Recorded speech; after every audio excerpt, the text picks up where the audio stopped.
నమస్తే. ఏపీలో కూటమి ప్రభుత్వం ఏర్పాటయ్యాక పెన్షన్లపై జరుగుతున్న చర్చకు కలెక్టర్ల సదస్సులో సీఎం చంద్రబాబు క్లారిటీ ఇచ్చేశారు. రాష్ట్రంలో పెన్షన్లు ఎవరికి ఇవ్వాలో, ఎవరికి కోత పెట్టాలో స్పష్టం చేశారు.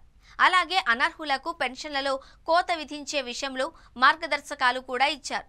దీంతో కలెక్టర్లు దీనిపై ఫోకస్ పెట్టబోతున్నారు. ఈ నేపథ్యంలో త్వరలో పెన్షన్లపై క్షేత్రస్థాయిలో చర్యలు మొదలు కాబోతున్నాయి.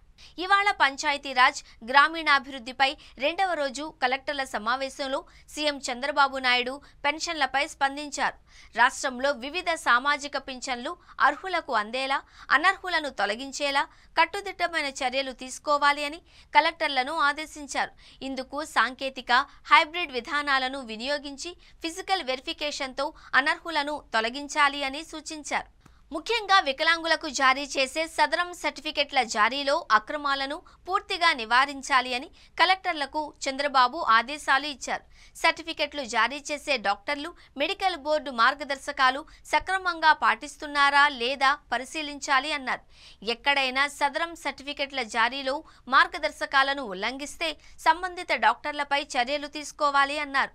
పంచాయతీరాజ్ గ్రామీణాభివృద్ధి శాఖ ముఖ్య కార్యదర్శి శశిభూషణ్ కుమార్ దీనిపై స్పందిస్తూ రాష్ట్రంలో ప్రతి నెల సుమారు 64 లక్షల సామాజిక పింఛన్లు పంపిణీ చేస్తున్నట్లు తెలిపారు.